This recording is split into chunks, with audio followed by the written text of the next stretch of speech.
and welcome to Healthy Living. I'm Chef AJ, and my very special guest tonight is Dr. Michael Greger. Dr. Greger is the founder of nutritionfacts.org. He is a physician, author, and internationally recognized professional speaker on a number of important health issues. Dr. Greger has lectured at the Conference on World Affairs, the National Institutes of Health, and the International Bird Flu Summit, among countless other symposiums and institutions. He has testified before Congress, has appeared on such shows as The Colbert Report and The Dr. Oz Show, and was invited as an expert witness in defense of Oprah Winfrey at the infamous meat defamation trial. Currently, Dr. Greger proudly serves as the Director of Public Health and Animal Agriculture at the Humane Society of the United States. And if you'd like more information, please go to www.nutritionfacts.org. And please welcome Dr. Greger. Hi, how are you? I'm good. Happy to finally be I know, here. I'm so excited because you're just one of my favorite people because you're just, if you don't mind me saying, you're just such a kind person, and I really like that. Oh, you say that to all your guests. I really don't. You can ask the people. You're just because I've had the honor of working with you at so many different places, like the Holistic Holiday at Sea Cruise and other symposiums, and you're fun to hang out with. You're immense. You're a nice person. I really like you. I really do. I really do. So thank you. All credit goes to my mother. Okay, well. So who knew that there was an international bird flu summit? I mean, I didn't get the invitation to that one. You got to try harder next time. So you have quite an impressive and interesting resume. Your website, nutritionfacts.org, saves us so much time from having to remember stuff when people ask us questions. You're like the Google of nutrition. May save you time, doesn't cost me a lot of time. And you're funny. How come you're so funny? I mean, have you gone to like school for these? You are hilarious. You are probably my favorite speaker. You're really the most popular one that I can think of because you have the information, which is great, and it changes every year, like you say, because the research changes. And your delivery, you're hilarious. You're like a stand-up. You're like a stand-up comedian and a doctor. You're like all in one. I wish I could do more speaking. I mean, there was a time when I was on the road full time doing like 40 talks a month. Wow. And I do like a breakfast rotary and then afternoon, med school talk and evening community talk and just, on to another city. It just wasn't sustainable now. And this last year, I think I've spoken less than I have in a decade. And I keep having to pull back just because, I can reach more people in my jammies. And it's just hard to justify, leaving the house anymore, Wow, but you're so good. I hope you won't quit entirely because you're just too good. You're always I produce conferences and you're always like at the top of the list. It's always you're just well, what's great though is not that your delivery's so great, but like you say, your lecture changes every year, so that's why you're just so hireable. You're just. Well, it has to. I mean, if you're saying the same thing about nutrition than you were 10 years ago, Yeah. I mean, you have not been keeping up with the field. This is, if it wasn't such an exciting, dynamic field, like I wouldn't have new videos and articles every day. I mean, there's just so much going on. Last year, it's actually a record 24,000 articles published on nutrition in the medical literature. And you read all of them. 24,000. You read all of them, huh? Well, so that's 70 a day. So that's that's more than I can quite make. But now I have a research team, and so collectively we go through all of them. But no longer is this a one-man show. So the research. Let's talk about research because you look at the research and you report it to us. How is it even done? I mean, a lot of people say that you can cherry pick the research that you choose to report to us, or the researchers. It can be skewed. Tell us just a little bit because we're lay people. How do they even do research, and why is it important? Oh well, there's a number of ways. Probably the biggest distinction is so-called experimental versus clinical research, or preclinical versus clinical research. And the difference is, preclinical research is done on non-human animals and on cells in a petri dish or tissues in a petri dish, done in a laboratory setting. Whereas clinical studies are done on actual people, either trying to prevent disease or treating disease. And so one thing that I think people will notice, or at least those kind of sophisticated in, research methods will notice when you go to nutritionfacts.org, I really try to focus on the clinical studies. Like, who cares if it works in a lab? Who cares if it works in a bunny rabbit? Is it going to help me and my family? Now, easier said than done. I mean, the difficulty with studying diet is that it's difficult to do what's really considered kind of the gold standard of research, which is a double-blind, placebo-controlled study. This model was created to test drugs because the placebo effect is so powerful. Because I can give you nothing, basically, a sugar pill, something that is absolutely inert, tell you it'll do something to your body, and it actually does it to your body, even though there's nothing in it. Because the placebo power, because of the kind of mind over matter is so powerful, that's why you can't just do a study where you give someone a drug and see if they get better, because the drug may not be what's getting better, just the person thinking they're getting something that's going to help them. That alone can make them feel better. Now so what the research community tries to do is dismiss that, is to control for that, is to get rid of that. But I think it's important to just take a step back and realize what that means for a moment.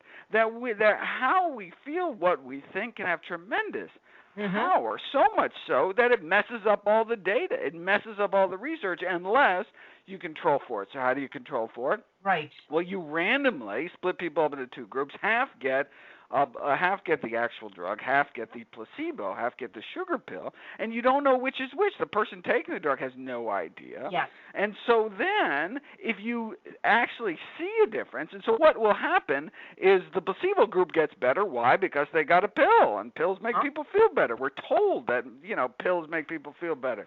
And then, so the question is, but does the drug make people feel even better? Like, so even better than the placebo? And if that's difference is significant enough, then the FDA can approve it, and the drug company can market it, and they can make lots of money, as long as it doesn't kill too many people in the process. But how do you do that with diet? Okay, so let's say I go to you, and for some reason I think sweet potatoes, or maybe I got money from some sweet potato company. So I think I want to treat people with cancer with sweet potatoes. And so I gather up a whole bunch of people with cancer, and I give half people sweet potatoes, half people I don't give them any sweet potatoes, and I see what happens. The problem with that is just the fact that I'm giving them something. Right? I can't disguise a fake sweet potato. Right? I can't give people a sugar pill shaped like a sweet potato. And so it's very difficult doing dietary studies to disguise, to fool people, and to control for that placebo effect. Now, so what do we do? So what does the nutrition community do? Well, there's a number of things you can do. So, for example, what you'll see, for example, PCRM doing, Physicians Committee for Responsible Medicine, they'll do what's called ABA research design, which is you take people on a baseline diet, and so let's see if we want to see if eating a healthy whole food plant-based diet will help people with migraine headaches. So you take a whole bunch of people with migraine headaches, and you keep them on their baseline diet for 2 weeks, and you count how many migraines they have, how bad their migraines are. Okay, and then you switch them to a healthy diet for another couple of weeks, and you see what happens to their migraines. And you say, yeah, but maybe it was just a coincidence. If the migraines get better, maybe it was just a coincidence that the migraines got. Maybe they would have gotten better anyway had they not changed their diet. So then what they do to add this kind of rigorous aspect is then they switch people back to their baseline diet, and they see if they lose the benefits. And so if it was just a coincidence that just the day they started eating vegan, their migraines went away, well, then if they go back to their regular diet, the migraines should come back. And if they do, that gives you a better sense that, the change in diet really did seem to make a difference. What's interesting is that often that the kind of the flaw with that kind of study design is that sometimes people feel so much better on a healthy diet they refuse to go back to the baseline diet. Yeah. And so and even though they signed a paper saying, look, you understand by participation in this study, you got to start and then you got to go back to your baseline diet. But let's say you suffer from crippling migraines, and for the first time in your life, you are free from migraines, you can go and enjoy life, and then this evil researcher says you got to go back to your migraine-inducing diet for the purposes of this research study. They say, forget you, and they drop out of the study. Now, the problem with that is that person did not complete the study. And so you have to throw that person out of the study as if they never existed because they didn't complete the study according to the parameters. So ironically, diet can be so powerful it actually undermines our ability to detect how good it is because people can sometimes not comply because it works so good. That's so interesting. When did you get so interested in the research side? Because you practiced at one point, right? You saw actual patients, and didn't you, for a time? Right. No, and I tried to use that research. I mean, what's the point? I mean, I see no value in research that isn't actually useful for people. Right? I mean, research for its own sake is interesting, right? I mean, but not when the world's burning, right? Not when millions of people are dying from preventable dietary diseases. Okay, once no one's dying from heart disease, and no one's getting type 2 diabetes, and no one's obese, okay, fine, let's do some basic research and twiddle around with some enzymes, and that's fascinating. That's a great intellectual puzzle. But right now, when there's so much death and suffering, we really need to prioritize, and that is, putting into practice the research we already know, and finding ways to get people to change their behaviors. And so I, was in practice because I wanted to actually take the research that we already had, right? I mean, we could, just with the research we have now, wipe out 80% of chronic disease with, simple dietary and other lifestyle changes. And so, I was originally actually in an MD PhD program, and going to be a physician scientist and do research, because I loved research so much. I mean, that was always been my passion. And in a sane world, that's what I'd be. But I dropped out of the PhD program to pursue a straight MD because I realized that, the world needed conversion of the research into clinical practice. But how many people could I see in one day? Even with an HMO, person with a whip, 5 people an hour if I give people absolutely no time? Sure. And so even if I was changing the lives of entire families at a time, how many people am I reaching? I'm reaching dozens of people a day. When I was speaking, I could reach, thousands of people, but now millions. I can use the same body of research, my same set of skills and background to, spread this kind of life-changing, life-saving information to as many people as possible. Great. Well, do you ever miss the hands-on though of the patient interaction? Of course. No. I miss the one-on-one. And I still actually do a little. I mean, I'm still I keep my medical license active, and I do some. So I don't have my own patients, but I do consulting with other doctors' patients. Nice. But I mean, it's just like I mean, I don't have the luxury to do that anymore when our society is so sick. Right. What do you exactly do for the Humane Society? What does that mean, the Director of Public Health and Animal Agriculture? What is that position? And was there somebody in it before you? I've never heard of that particular job. Yeah, no, it's mostly infectious disease work. So it's public health work, but it's mostly so I kind of do infectious disease by the day, Ah. chronic disease by the night.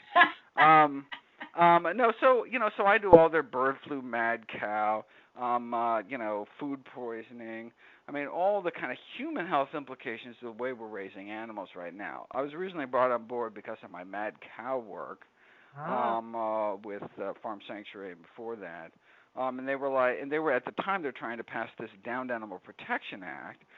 They did not think it was humane to have these dairy cows too sick, injured, or crippled to even stand, be dragged by chains to slaughter. Gosh. And they had worked on this issue. In fact, the whole animal protection movement had worked on this issue for years and years. And they felt that the animal welfare angle was just not strong enough. And so they thought, kind of for extra ammunition to get kind of another angle, they brought me on board to say, well, what are the human health consequences of dragging these animals covered in manure, maybe with some transmissible neurological disease, like mad cow disease? What are the consequences of even putting aside the humanity? What are the human health impacts of feeding the American children this meat? So that was kind of the original I think reason, and indeed, thanks to our hallmark investigation, led to the largest meat recall in human history, and the passing and the closing of loopholes, and actually the banning of downer meat. And more recently, we actually won. There was one final loophole where veal calves, so infant cows, could still be dragged to slaughter. We finally closed that loophole too. So now officially, that practice no longer happens legally, and so the investigate. I mean, what really tugged at people's heartstrings, obviously, is seeing these poor cows being rolled with forklifts. Sure. But the reason there was a meat recall had nothing to do with, they don't do meat recalls because of inhumane handling. They do meat recalls because of the food safety issues. Mm-hmm. And so that's what. And so it actually. And so that. And when when you had so many millions of pounds of meat being recalled, it was such a huge deal. It made all the fury and really got on kind of front page news. And so I think the Humane Society of the U.S. looked at that and realized the helpful role that raising human health concerns had to forwarding that issue. And so I think that kind of secured me a kind of permanent position. And so been doing that kind of work ever since. So arguing for Prop 2, getting rid of the cages and the gestation crates and the veal crates, not only because animals who are built to move should be able to move, should be able to stand up, lie down, extend their limbs, but because when you give some animals some breathing room and don't keep them in such cramped, hygienic, stressful conditions, they don't get infected as often with diseases that can transmit to people. So that's the work I do for them, and then I kind of supplement that in my other life with work for chronic disease prevention. That's so cool. What was it like being part of the infamous Oprah Winfrey meat defamation trial? Was it fun? Was it intense? Was it exciting? Were you there the whole time? It was. It was actually kind of scary. I was still in medical school. I wasn't even a doctor yet. I didn't know that. So when I got the call from Chip Babcock, lead attorney for Oprah, wow. It was a little unnerving.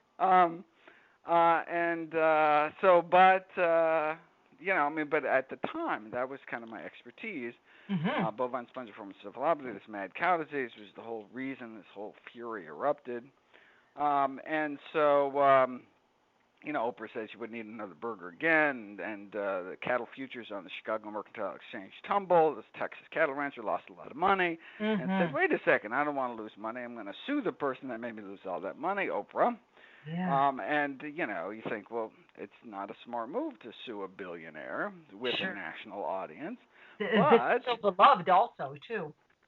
I'm sorry, say it She's again. so, and she was so beloved too. She. Oh, I know. It was just so. I mean, at first you think, well, what a terrible strategy, but it was actually a really smart, effective strategy. So even though the cattle rancher actually lost after 8 years of appeals, no one. I mean, the people realize that wait a second, if you can drag a billionaire through the mud and cost millions in legal fees, then the regular Joe Schmo journalist isn't going to isn't going to raise a peep. I mean, if you can get sued Mm. for raising these so-called food libel laws, so 13 states, or at least at the My. time, 13 states have these food libel laws where you cannot make unfounded comments against perishable food items. Oh my goodness. So by saying don't eat beef. She was under the, and she didn't even say don't eat beef. She says, I'm not going to eat beef I again. know Right? I exactly. mean, That's so my role was to argue that these were indeed founded comments. You can still see the truth about food, but thankfully it was actually thrown out on First Amendment grounds, which is even more yeah. important. I mean, that's Right. really what we care about. Exactly. You shouldn't have to prove, this is like the UK libel system, you shouldn't have to prove what you're saying is true. You should be, the other side should have to prove what you're saying is false. Hmm. That's neat. That's really neat. So when I read, I don't read research as much as you, but every now and then I'll read a study. And a lot of times, Dr. Greger, it seems to be funded by the people who would have their best interests served if we agreed with it. Do you know what I'm trying to say? Like coconut oil, for example. I've read some studies that say how good it is, but it's funded by the coconut oil industry. So what do you think about that? Like when the research is Well, funded? okay, so yeah, no, so I'm actually conflicted. Um, so so Now, so um, when it's an entity that's trying to put a good spin on something that's bad for you, okay, obviously that's bad. So when the National Dairy Council does some thing saying milk's great for your bones, but designs the study such that they kind of got the result that they deserved, and then just use it to kind of twist the science as opposed to make. I mean, the whole point of science is to make us less ignorant, not more ignorant. So in that case, we can universally condemn it. But what if there's actually, it's funny if you look through all there's all these promotion boards. There's the egg board, there's the pork board, there's the dairy, and you kind of go down, and then way at the bottom there's the watermelon board. There's actually a watermelon promotion board, the U.S. government. And where all the watermelon growers get together, and every watermelon you sell, they have to put in a penny to this general fund, and then the fund can just promote watermelon in general. All right. And so whenever there's a watermelon study, who is it funded by? It's funded by the Watermelon Promotion Board. Who else, right? And so you still have to look at that study with a really skeptical eye because the study was designed, presumably, with the intent on not getting to the truth, but getting a result that would promote watermelons, right? Otherwise, they wouldn't do it. It wouldn't make sense to do it. And so now there's a couple ways that we can guard against this kind of bias. So one of which is that clinical trials have to be logged, have to be like if you want to do a clinical trial, you actually have to register it with the government. And the reason they do that is because then you can't bury it later. So let's say the watermelon board gets people together, gives people watermelon, and they get worse, or it doesn't work at all. And they say, oops, all right, forget that, and they bury the study, right, as if it never existed, right? They don't want it getting out that watermelon doesn't do anybody any good, right? But if it was a clinical study, they had to register with the government, so someone would be like, wait a second, you started this study at this date, what happened to it? Right? And you could demand that data. And you say, wait a second, obviously something fishy is going on if you didn't publish it. Maybe there was a negative result. And that was done because pharmaceutical industry were infamous in that regard. So, for example, with regard to antidepressants, if you look at, so I've a bunch of videos about the efficacy of antidepressants, and so if you look at the medical literature, it looks like these things are great. Prozac works, Zoloft works, Paxil works, but it turns out if you dig a little deeper, it only works because all the negative studies, so it didn't work. They just buried it and shelved them. Yeah, interesting. And so, but that's getting more and more difficult to do. And so we can get at data whether whether it's positive or negative for the funding entity. Although the funding source still may play a role in the design of the study. So you can design a study so that it kind of gets your result regardless. So I have a lot of videos about how the egg industry does this, for example. So there's a plateau effect for cholesterol intake, such that whether or not you eat, if you eat 10 eggs a day or 15 eggs a day, it doesn't matter, because after you get a certain amount of cholesterol, it just clogs all your receptors and you just poop it out. You can't absorb. You can only absorb a certain amount. But the difference between 0 eggs a day and 5 eggs a day is huge. But of course they don't study that. They study way at the end of the curve, and so then they can say adding 5 eggs to your diet makes no difference whatsoever. Oh my gosh! But what they didn't tell you is that they went from 10 to 15, where they knew they would have no effect based on prior research. So how do you guard against that? Is you just have to be familiar with study design, and that's difficult. I mean, even really kind of seasoned researchers can get tricked, and not realize kind of the sneaky, underhanded dealings. And so this is all. So there's this corrupting influence, just like in politics. When money gets involved, there's a corrupting influence. You don't know, wait a second, is this politician saying this because they got a lot of money from this industry, or because they actually believe it? And the same thing with nutrition and science more broadly, but I think there's even more of a corrupting influence. There's greater kind of money at play in nutritional science. You have to wonder, wait a second, is this researcher saying that, or they're just getting it because they got a lot of money to do research and they want to get more money in the future? And so you always have to have this kind of, skeptical air. But then again, look, if you say, well, I'm not going to listen to any research that's not funded by anybody, well, then you're not going to see a lot of research, because there's just the pinto bean industry just doesn't have the quiet lobby. There's no big bean out there, right? And so I love it when the kiwi industry, when the Australian government does kiwi fruit studies, because if they don't, no one's ever going to do a study on kiwi fruits.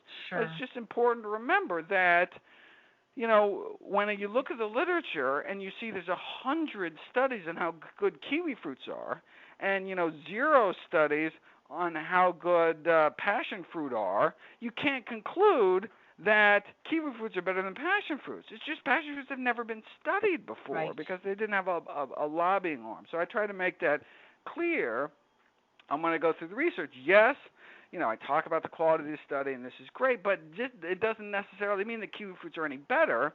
It's just whenever you seem to take a whole plant food and you put it up against human illness, good things happen in general. And so if it works for black beans, it probably works for pinto beans too, and probably works for others in the general class, even if those particular foods haven't been tested. It just seems like us lay people would never be able to really interpret these studies. At least I can't when I read them, and that's done on purpose. I mean, first of all, you may not be able to read the study because there's a paywall. So even if your taxpayer money was funding the study through the NIH or something, historically it's been difficult to get at that data. So you may not even be able to, journals are hundreds of dollars subscription-wise, because many times they don't accept ads, which is a good thing, but they have to print somehow.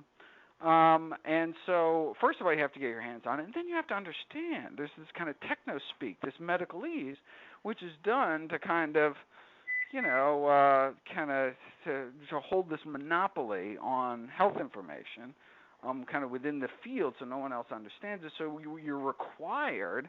I mean, that's why, so you have to go to a quote-unquote expert to find out what's actually going on. Look, if it comes to particle physics or some other thing, I don't care. Fine, give me an expert, right? But when it comes to something like what's going to, prevent ear infections in my child, that, that should be available and accessible and free to everybody. You shouldn't have to be like, oh, okay, but if you pay me $10 extra, you'll get to the membership area where you can really find out how to help your kids. Oh my, that's crazy. Of all the thousands and maybe more studies that you read every day, every month, every year, were there any that just really surprised you, where you thought, like, this can't be? You had to read it again. Every day. Every day there are just really, really cool studies. And if it didn't, I wouldn't do it. Okay, I'd probably do it, but I wouldn't do it at the intensity and the ferocity that I do it with now, because I would do this work even if no one was listening, even if no one was paying attention. It's just fascinating. There's such great, amazing stuff out there. That's probably you're such a great speaker, because you really are passionate about your subject. Was there ever a study that was just so weird you couldn't believe it, like something that was yeah, and there's stuff that I say. So, and usually I'll say it. So, for example, that Brazil nut study where they took these folks and they gave half of them 4 Brazil nuts. And not only did their cholesterol plummet, as was good as a cholesterol-lowering drug, but it stayed down a month later. Even though they didn't eat nuts for a month, they ate a single 4-nut serving, and then a month later their cholesterol was still down some huge percentage. And you're like, what? Oh, come on. Like, there's no way that's right? crazy. I mean, that is just absolutely crazy. And I said, this is an unbelievable study, as in I don't believe it. Right. But unlike, now it wasn't funded by the Brazil nut industry, but it was done by researchers in Brazil. And you wonder if they had some kind of national pride or something. Not saying it was fraudulent or anything. No, but seriously, that literally has. So, if you're an Australian researcher or a New Zealand researcher, and you talk about kiwi fruits, even if you didn't get money, you think, well, there's all these saffron studies. Where do they come out from? From Iran. Iran is a huge export. It's the number 1 exporter of the spice saffron in the world.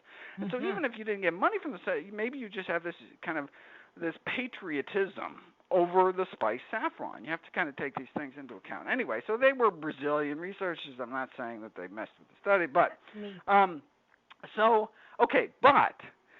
if this was a drug, right? So if this was something that had, you have to weigh the pros and cons, you would want to have this study duplicated on huge numbers of people right before you did anything, because drugs, kill people, kill about 106,000 Americans every year, leading cause of death. So that makes it the 6th leading cause of death. Prescription drugs prescribed, not medication errors, not illicit drugs, prescription drugs. So you need a huge benefit to outweigh that risk. But okay, what's the downside of eating some Brazil nuts, right? Nothing. So eating 4 Brazil nuts once a month. What's the downside? Nothing. Right? Even cost. Nuts are expensive, but 4 a month? Okay. So I end the video saying, give it a try. Right? Look, I don't think this. I can't believe this actually works. But what's the downside? Give it a try. Especially if you're going to get, your cholesterol tested in a month. I want to see. Give me some feedback. This is so interesting. All right. So, so do I put much, faith in that study? No. But that's the wonderful thing about researching whole plant foods, healthy foods. Mm-hmm. So even if the study that showed broccoli was good for you, even if it was a bad study, even if it was a fraudulent study, even if the person made up their data, right, never even performed the study and published it, what's the worst that can happen? People might eat broccoli, right? And so the worst that could happen is people get healthy because of all the other wonderful things broccoli do, even if what you say it does didn't happen, right? So that's the beauty. And so when someone's, comes to me. So when I have a colleague say, well, wait a second, how can you change your clinical practice? How can you advise someone to eat something different based on one study? You'd never do that in the drug world because drugs kill people. You want to be absolutely sure. In fact, there's a lot of doctors who refuse to prescribe new drugs. Or they're really biased against it because you never know. Because in 2 years it could be pulled from the market for killing people, right? So you let other doctors experiment with their patients and let them be, their kind of human guinea pigs. And so even when the data's in enough to convince the FDA to actually approve it, some doctors say they still don't want to kill their patients. But when it's some when it's some safe, simple, healthy food, then the bar for evidence is very low because odds are it's going to benefit you regardless. And so that's the beauty of doing this kind of research. And the nice thing about this is you don't need your doctor to tell you to do it. Yeah. Right. When it comes to simple, safe solutions, you don't have to wait for your doctor to tell you to stop smoking. Right. And so, that's why I went, when I started this, I was speaking at all medical schools because I wanted to convince an entire new generation of doctors. So my goal was to go to all 127 medical schools every 2 years in the country to catch every new, batch of medical students. And that was going to be the goal. That was how I was going to change everything. But now I realize, no, I can reach people directly. Do I need to convince doctors that smoking is bad so they'll tell their patients to stop smoking? Or I could just convince people directly to stop smoking. Yeah. And the same thing. So I realized that was been the big shift from because now there's a democratization of information. No longer do doctors, the medical profession, have a monopoly on information about health. So people can learn directly. And so let's take it directly to the people, and that's what nutritionfacts.org is all about. Yeah, that could be like your tagline, nutrition for the people, by the people. There we go. Hey, so inside the people. Exactly. Your first book, Bird Flu, great book. It would have made a great movie. I'm sorry that never was done. Not even my first. It's the first one that I know of. You mean there was a book before Bird Flu? Yeah, there was. Did not know that. No, in fact, there's 2 books before. Gee, you're way. Who did your bio research? Well, I think we got it from your website. Oh. I do. Yeah, no, it's okay. Yeah, Bird Flu. No, good book. Love it. What were the books before Bird Flu? I didn't know. So I did Carbophobia. Great title. Oh, right. Carbophobia: The Scary Truth About America's Low Carb Craze, published by Lantern. Is that still available on Amazon? That sounds like a great book. Yeah, of course it's a great book. I wrote it. But I love the title, Carbophobia. Okay, and then the second book after that? So, and all my books are online free, full text. So, my Bird Flu book is available at birdflubook.org. And the Carbophobia is available at atkinsfacts.org, as opposed to nutritionfacts.org. Thank you. Sure. And what's the next book after Carbophobia? And then before Carbophobia, I wrote a book about medical education called Heart Failure. Okay, but you have a new one coming out this year, correct? Oh boy, do I! And what's it called? And when so it'll be out hopefully by the holiday season, December, called How Not to Die. Great title. And I'm really excited about it. Just finished it April 24th, the first draft, and I'm really excited about it. I went into it thinking, do I really need a book? It's all on the website. It seemed like, I would do it just to kind of reach a different audience, maybe get on some morning shows and just kind of expand it. But then when I really got into it, and started doing extra research for it and doing a lot of talking about personal stories from my life, and then I really, it became kind of a work of passion, and really I'm excited, and I think people are gonna love it. Well, I'm gonna love it because I love you. Now you remind me a little bit about Dr. Barnard, because you guys are both so passionate. You both are workaholics. You both are not only health oriented, but you also have the compassion piece, for the animals. When did that start to be? Like, have you been plant based for a very, very long time? 25 years. 25. Was there a reason? I know you always tell a story. You said that you got your sense of humor and your kindness from your mother, but I know you always sometimes tell a story about your grandma and her Yeah. reversal of heart disease going to the Pritikin Center. Did that have anything to do with you changing your diet at Well, all? so that's why I went to medicine. I mean, that's why. But it's ironic. It didn't actually, I thought that it was like that's for like sick people. Like you want to get healthy, you go on this therapeutic diet, right? And so it never occurred to me that that's kind of that the diet that reverses the disease is probably the diet you want to eat to prevent it in the first place. Sure. And so it was actually Dr. Dean Ornish's lifestyle heart trial published in the Lancet in July of 1980 that did it.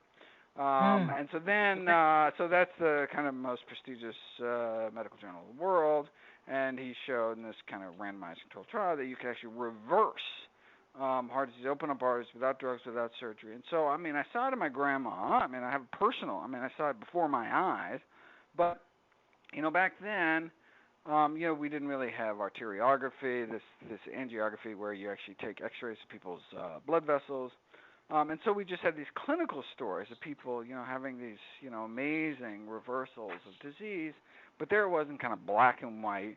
And that's what did it for me. I just realized that, I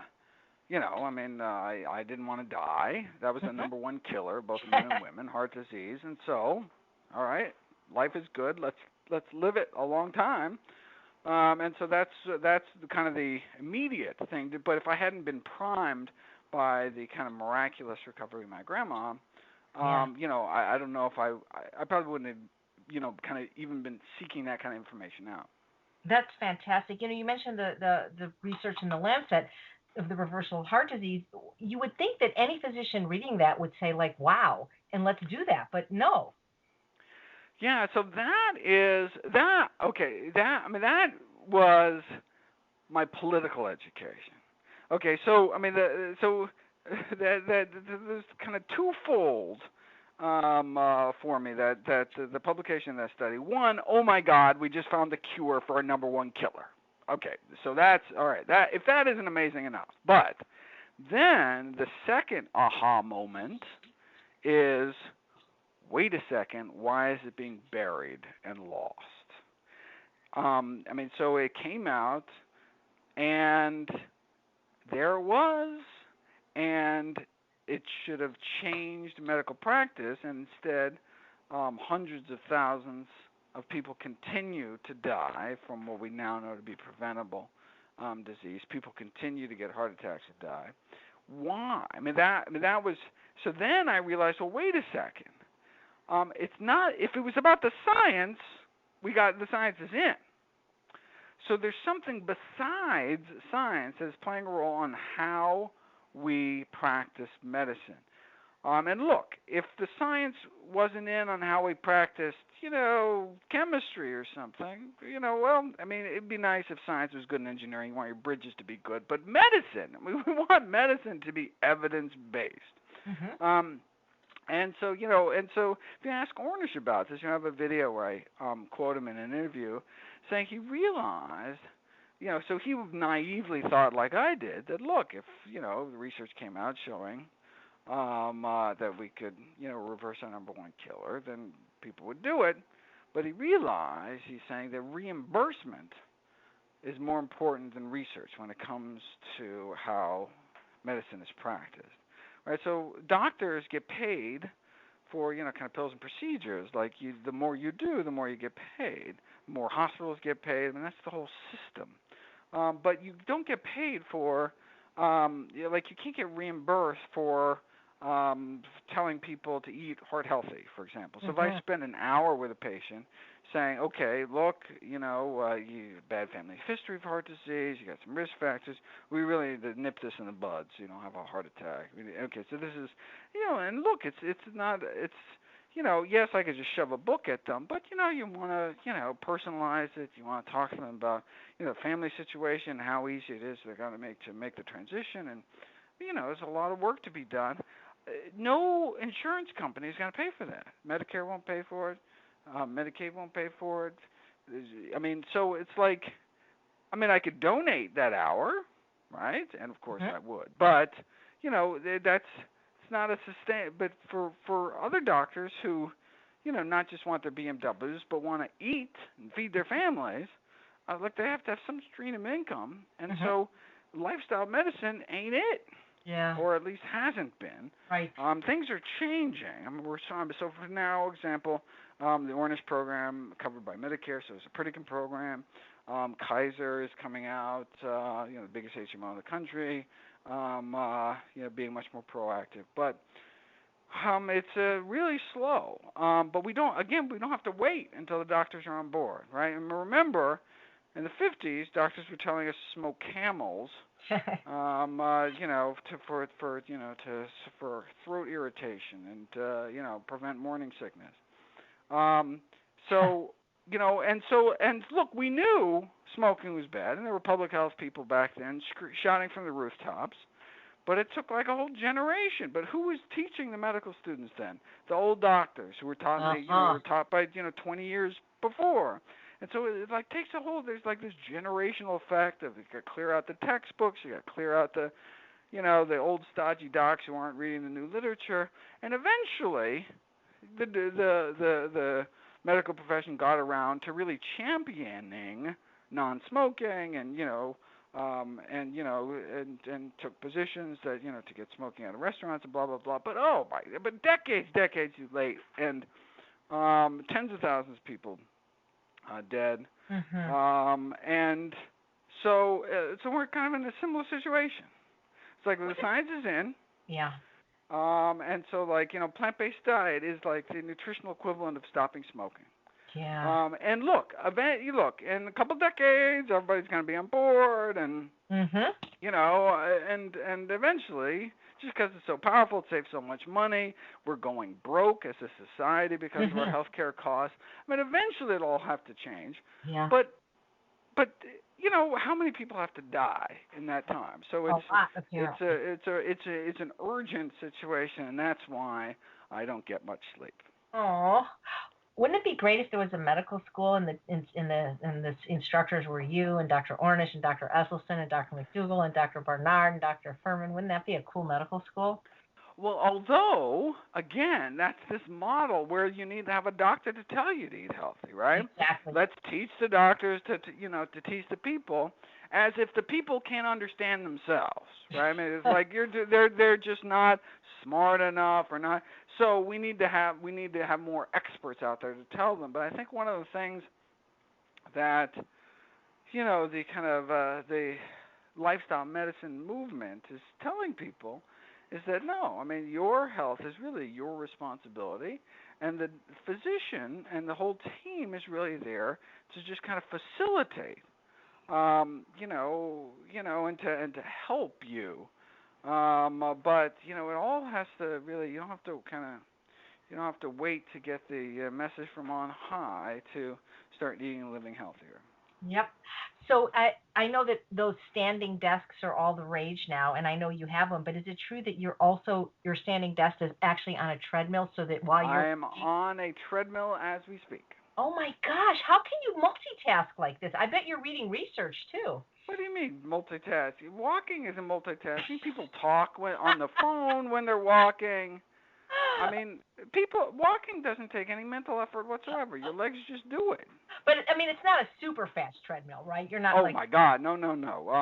About 2 miles an hour all max. Right. That's so very, very slow. So I end up doing about 15 miles a day, but it's super slow. Fantastic. And do you sleep at all, or do you and Dr. Barnard, you don't, right? You just guys go 24/7, don't you? No.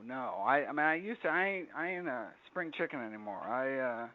I used to be able to do crazy all-nighters all the time, but no, now I really try to not be too much of a hypocrite and try to get enough sleep to be fully functional. That's fantastic. Would you mind, Dr. Greger, because you are a doctor, and when we have our doctor on the show, we get some questions. Would you? I have 15 questions. Would you mind answering some or all of them? And it doesn't have to be in detail answers. Some of them are pretty easy, but they're mostly about diet. So could I shoot a few your way? Let's do it. Look, we can do 40 seconds each. We can nail them all. Okay, thanks. All right. Well, some of these will be real easy. Julie writes, should we be supplementing with omegas or any other vitamins, minerals, or nutrients because we've eliminated animal products from our diet? Vitamin B12 is absolutely critical for anyone eating healthy. So probably the easiest way to do that is 2,000 micrograms of cyanocobalamin once a week. Get all the B12 you need, and you're all set. You can also get it, there's daily doses. You can also get it from fortified foods. That's really the most critical thing. And then for all the other bits and pieces, I encourage people to go to nutritionfacts.org and just type in recommendations, and my page will pop up with all my recommendations that, where I go through how much iodine you need. And so some people, so if you're eating sea vegetables or something, you don't need to take iodine supplements. Sure. But if you're pregnant and you hate sea vegetables and, and you're smart in not using iodized salt because you're not adding salt to your food, which is a good thing, then you may need to take an iodine supplement. So there's look, if you live in LA and there's so much, it doesn't matter what latitude you're at, there's so much smog, you're not going to make any vitamin D in that city. Then you may need to take vitamin D supplements, but you wouldn't need to do that if you didn't live in San Diego or LA or Sure. Thank you. What is your opinion of hydroponically grown vegetables, Jane asks, such as watercress and lettuce? Do you feel they have the same nutritional value as conventionally grown? Oh, well, what's interesting is they may actually have more. So what's really important is the phytonutrients. It's not the traditional nutrients, because we all get enough of those. It's these phytonutrients that may play a role in chronic disease prevention, and they actually are higher. Now, there's only been a few crops that have been looked at. So I have a video on hydroponic basil, for example. It shows that many of these compounds are higher, and the reason is because these are compounds produced, these are defensive compounds produced by the plant in stressful situations. And so when plants are stressed, like when they're grown in water, which is unnatural and they don't like it, they produce these compounds to protect themselves from stress. They protect them, so they produce antioxidants, also these wonderful compounds. So that's why, for example, the best wine in the world is grown from grapes in horrible soil. The yummiest tomato is really crappy soil. It's because these are stressed plants, and they produce all these things to protect themselves, and we kind of swoop in and steal them. Use them for our own purposes. So, but hydroponics may actually be healthier, and particularly, and also, that may be the only way you can get fresh produce in some areas of the country during the winter months. And so then if the question is not just hydroponic or not, but no fresh produce or not, then definitely it's healthier to eat them. Yeah, always healthier to eat produce, even if it's conventional. That's what I learned from your website. Excellent. Okay, among many other things. Patty has a question regarding garlic and onion. She said she hears they inhibit the absorption of B12. Is that true? No, it's not. Thank you. Well, that was a quick and easy one, wasn't it? Although look, so the caveat is, as far as I know, no, it's not so. But if you know differently, please send me your source and educate me. And if it's true, I'll educate other people. But that's something I've never heard of, and it's the kind of thing that I presume I would have heard of if indeed there's any science to back it up. But don't let that be the final word. Send me the information. I'd be happy to review it. And all my contact information is on nutritionfacts.org. Nutritionfacts.org. Thank you. Sherry wanted to know what blood tests you recommend for overall health review, like for, I guess, vegans or even other people when we're getting our blood tested every year or whatever. Well, so you shouldn't be getting your blood tested. Why are people getting their blood tested? I don't know. I don't know. And so, I'm trying to think. Yeah, so so the current USPSTF guidelines, which are the official government preventive medicine guidelines, recommend cholesterol testing every 5 years, starting at age 20. But that's the only kind of blood test one would get if there was nothing else wrong. So, I mean, so obviously, if there's a problem, then you may need to get a blood test to make sure you don't have an infection or something else going on. But healthy people, there's no reason healthy people should be getting blood tests necessarily, other than cholesterol. That's the only thing I can think of in terms of for healthy people. And look, if you're eating a healthy enough plant-based diet and your cholesterol is fantastic, and it has been fantastic, then even that, then even every 5 years may not make much sense. Okay, thank you. I love this question from Ralph. He says, with all the advantages of a vegan diet, health, ecological, economic, and humane, why are vegans still such a minority? Good question. Yeah. It can be answered by turning on your TV. Right? What do you see on TV?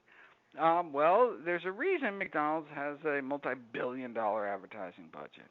Do you think that they spend that much money because they like wasting money? Do you think they would spend 1 penny less if they thought they could get away with it?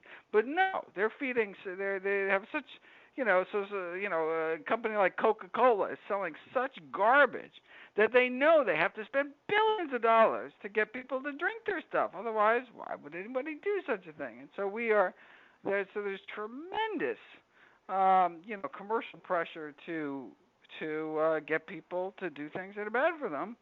And so we were hammered all day long that this is the way to eat, this is the way to drink, and then they manipulate they kind of take advantage of our biology.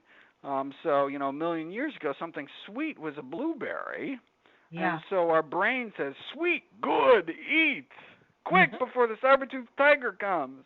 But now, sweet can mean Fruit Loops, in which case, your what was normally a good signal that your brain is like smart, your brain is stuck in a different age, is not used to this. So, but the industry can find out just how sweet, just how salty, just how fatty to make things to kind of subvert your natural biology and turn it against you. But we can reclaim our health by saying, not so fast, right, you drug pushers.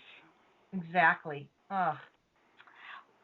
Let's see. We have a question on Meniere's disease. I believe that's how you pronounce it. And the listener would like to know if you have come across any research, if a plant-based diet can relieve some of the symptoms, and if it has been found to originate from a domesticated animal source. The best we can do diet-wise for Meniere's is low-sodium diets. Okay. And so, in general, plant-based diets, so healthy plant-based diets are naturally low in sodium, but you can have a very crappy, high-processed, high-sodium diet regardless of your eating pattern. And so it's important for everyone to not add salt to food, not eat sodium-added processed foods. And that would be maybe beneficial for those with Meniere's, and I would give it a try and see if that helps. Thank you. Mark is asking on behalf of his wife who has fibroids, is there something that can... Sure. Yeah, his wife has it. Wink, wink. It's really his fibroids, and it's not... You are so funny. Can the plant-based diet help with this?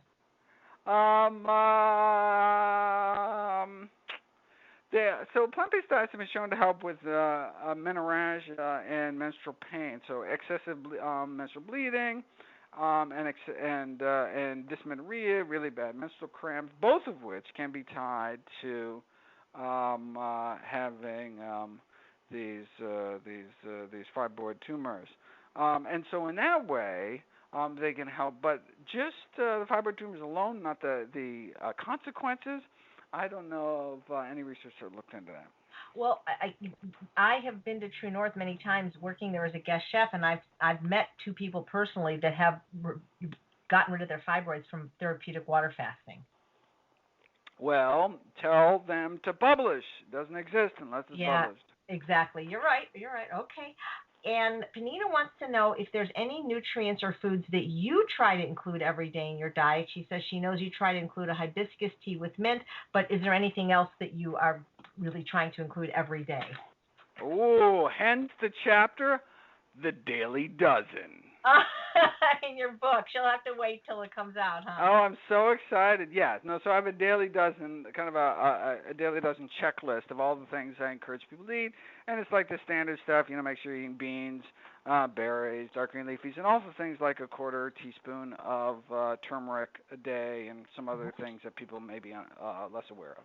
Now that's interesting because there's two questions, and I'll put them both together because you just said that in your daily dozen, eat beans every day. One of the people asking a question says that they were born allergic to all the legumes, and then wondering if they can still, get enough nutrients on a plant-based diet. And another caller has written that they have SIBO, small intestinal bacterial overgrowth, and they have to be on a low FODMAP diet, and they can't have legumes. So what do you say to people that for whatever reason can't eat legumes? Are they going to be okay? Yeah. You can. You can eat. You can eke out an existence without legumes. But yeah, I would actually probably work with a dietitian to actually go through. So you can complement. So a lot of things that are in beans are also in greens, nuts, seeds, whole grains. And so, Okay. when you're looking for, the phytates, when you're looking for some of these minerals, a lot of things for fiber and, plant protein, and some of these other things that we're hoping to grab from the great legume kingdom, we can find it in other sources. Perfect. But that would be a sad, sorry existence, and I feel really bad for people. It's like when people have chocolate allergies. You just feel bad for them. But look, what are you gonna do? Well, the next caller, actually, they themselves don't, but they have a child with a nut and seed allergy, born allergic to all nuts and seeds. So they don't even have them in the house because the allergy is so bad. Good. So the question is how much omega-3 do they need? Do they have to worry about it? Do they have to take a supplement?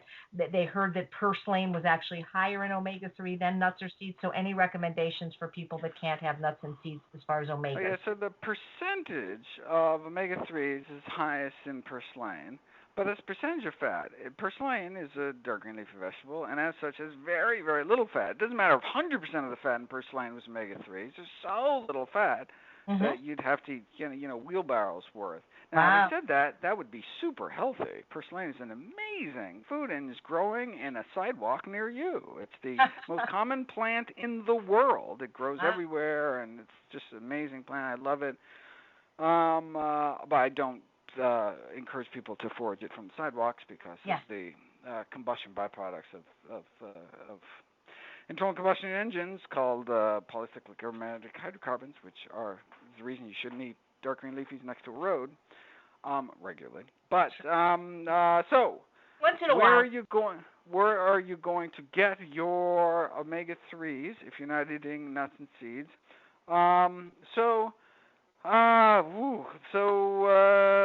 Supplements, dark green leafy vegetables, DHA. But yeah, I would probably. So you want to make. So there's there's not kind of an official recommendation from the Institute of Medicine as to how much omega-3s you need, but it comes out to about getting 2 grams a day, and that can be done. Yeah, I wonder if someone would actually have to supplement. Yeah, I'd.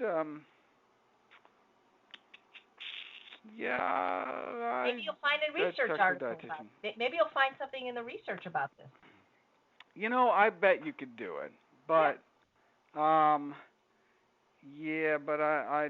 I'd work with somebody just to make sure that you're getting enough. Essential fatty acid deficiencies are extraordinarily rare. In fact, we didn't even know they existed until something called TPN was invented. So essential fats is actually a relatively new phenomenon. It's because there's no such thing as deficiency in a natural setting until there's actually a little girl that suffered a gunshot wound to the abdomen and lost her digestive system. And instead of dying, this really cool inventor came up with something called TPN, which is basically intravenous nutrition. Now, when you go to your hospital and get an IV, typically they're just dripping, salt and sugar water into your system just to keep you going because you're not actually eating, because they assume. But what if you permanently lost your ability to digest food? So is it possible to actually design a liquid you could drip in your body that has everything you need, like drip in protein and drip in everything? And so they developed TBN, gave it to this little girl, and little girl developed this really bizarre condition. The reason is that the fat source was a soybean oil, and it turns out she was suffering from omega-3 deficiency, which we didn't even know was needed, was essential until this case. And then when they switched it over to canola oil, I think, if I remember correctly, then all of a sudden all the symptoms disappeared, and they say, "Oh my God, there's a certain kind of fat that's essential." That's funny. But the fact that we didn't even know until this extraordinarily unnatural situation happened, where you actually had to put everything together and put it in an IV, shows that it's not something that we typically worry about. Although one could argue for optimal health, one would want to get more than is necessary to avoid a deficiency. For example, 10 milligrams of vitamin C prevents you from getting scurvy, but that doesn't mean 10 milligrams of vitamin C is what you should get. The reason why the RDA is like 10 times that is because you don't want just not to have scurvy. You want to be in optimal health, and you probably need a lot more than that. So for that reason, it's probably a good idea to get enough omega-3s. Great, thank you. So David wants to know if you have anything to say about eating a balanced plant-based diet, because he's concerned that sometimes he eats the wrong proportions of the food or too much of one thing. Does it matter, or just eat plants? As long as you go through the Daily Dozen. Okay, well, we got to get that book. Yeah. No, nutrition isn't an emergency. It's like, if one day, look, you could go without eating literally anything in one, Right. People don't realize, and that, if you're eating a variety of whole plant foods, that pretty much takes care of everything, with the exception of B12 for optimal health. Yeah, I'd love to get some legumes in there. I'd love to see people eat grains. I'd love to see people stay away from processed garbage, blah, blah, blah.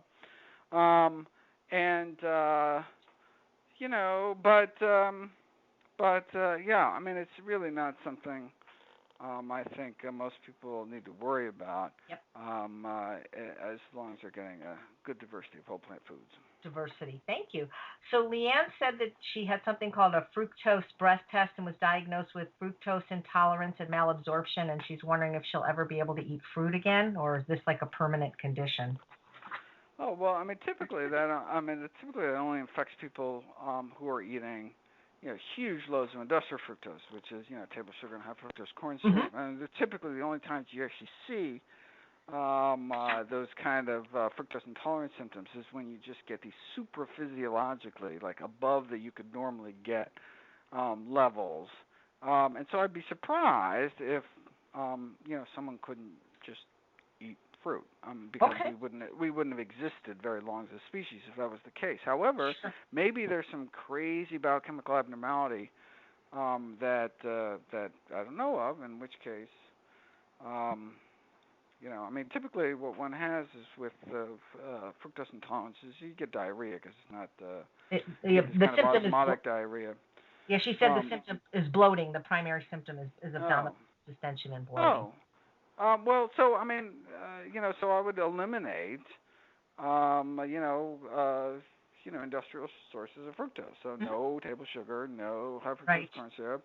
And, if you look at almost any processed food on the market, because sugar is subsidized, it's super cheap, and adds bulk, they put sugar in everything.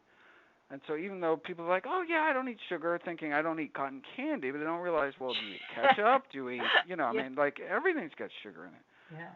And, it can really add up. And so someone who, is kind of really sensitive to it could run a problem. But that's actually a good thing. I wish everyone was much more sensitive to fructose, right? Wouldn't it be great if everyone got a stomachache every time they ate drank a soda? Well, oh my God, we'd be healthier for it. So she should think of her condition as being an advantage. Yeah. Great. We could shut the processed food industry down. We've got two more questions. Robin is saying that the plant-based doctor, she loves all of them, but their diets are very much the same, but there's some different recommendations: nuts, no nuts, a little bit of sugar and salt, blah blah blah. But she wanted to know for specifically for autoimmune disease, lupus, is there one incarnation of the plant-based diet that would be the best?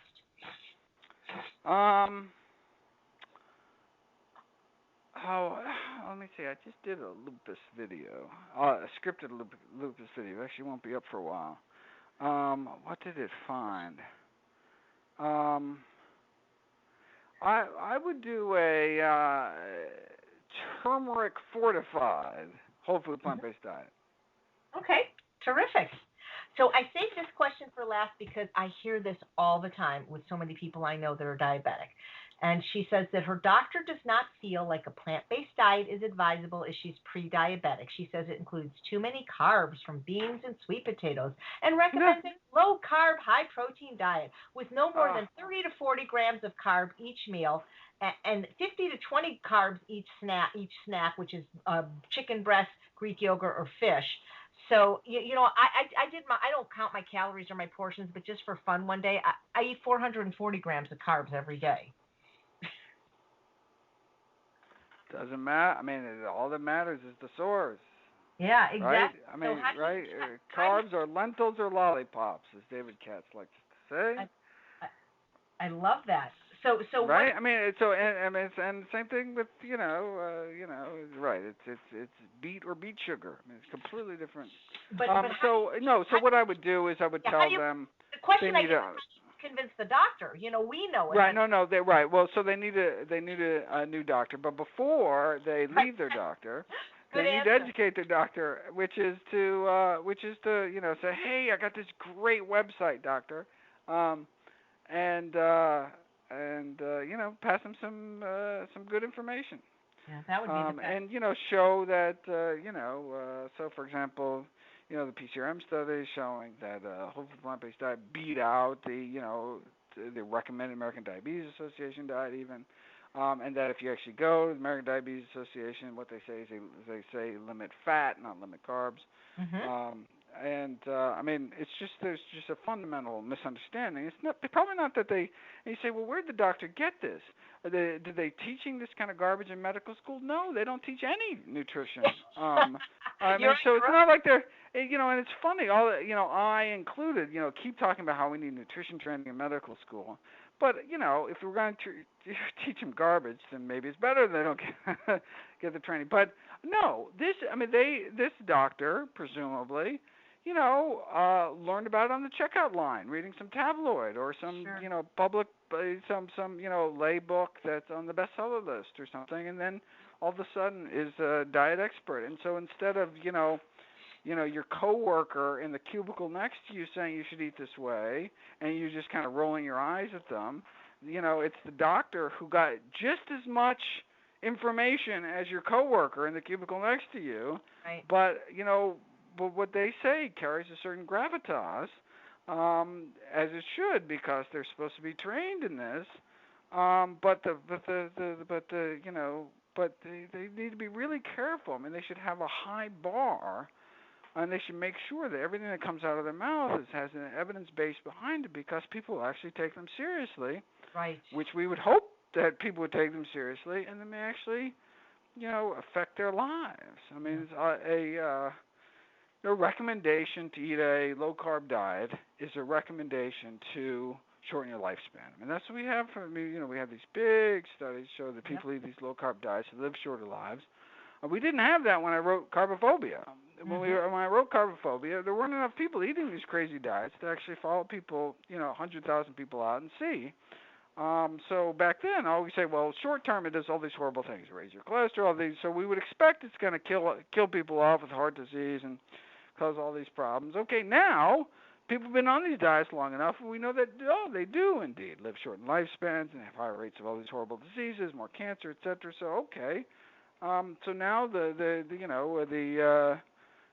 science is in, and it would seem like a case of malpractice for a doctor to recommend a diet that would actually make people sicker and live shorter lives. Yeah, it seems like to have medical school and not teach doctors about nutrition is like having a training somebody to work for the auto club and not ever teaching them how to actually change a tire. It just seems a little absurd to me. It does indeed. Yeah. So if people want to hear you speak, could you tell us where you're going to be? I know you're going to be at Vegetarian Summerfest, which is where you almost always debut your new talk, correct? July 8th through 12th in Pennsylvania. That's the current plan. And then you're going to... Yeah, I'm at this weekend. I'm speaking at a conference in Chicago at a cardiovascular nutrition conference, along with all sorts of other wonderful folks. Next month I'm in Arizona, I think. You just have to look at the website. It has my whole speaking schedule. You'll be at the Food is Medicine conference in Atlanta, November 17th. Oh yeah. I'm excited about that one. Holistic Holiday at Sea next year. Did you enjoy the cruise this year? You were very well. I can't wait to go back. You got so many cheers just saying that. So just I know you mentioned Dean Ornish and your grandma. Is there anybody that just inspires you to keep doing what you're doing? Everybody that gets better. That's what does it. I mean, if someone, changes their lives and all of a sudden they're not in pain anymore, I mean, that's, if that doesn't do it, nothing will. That's terrific. Well, thank you so much. I so look forward to your new book, How Not to Die, that hopefully will be out by the holidays. And if you'd like more information about Dr. Greger and his amazing work, it's at nutritionfacts.org. Dr. Greger, thank you so much. It's just been an absolute pleasure talking to you. You're just a hoot and a holler, and we just loved what you do so much. And thank you. Thank you, and keep up the good work yourself. Thank you. And thank you all for listening to Healthy Living. I'm Chef AJ, and I make healthy taste delicious. Good night, everyone.